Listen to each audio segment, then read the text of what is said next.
Napansin ng mga netizen ang mga post na birthday greetings nila Donnie at Belle. Sabi nga nila yung pinost ni Donnie nung birthday ni Belle, same dun sa pinost ni Belle ngayong sa birthday ni Donnie.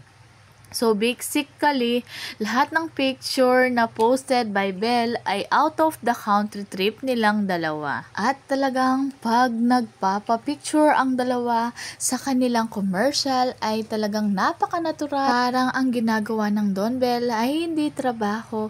Talagang parang bonding na nilang dalawa ang kanilang photoshoot at ang mga trabaho nila araw-araw.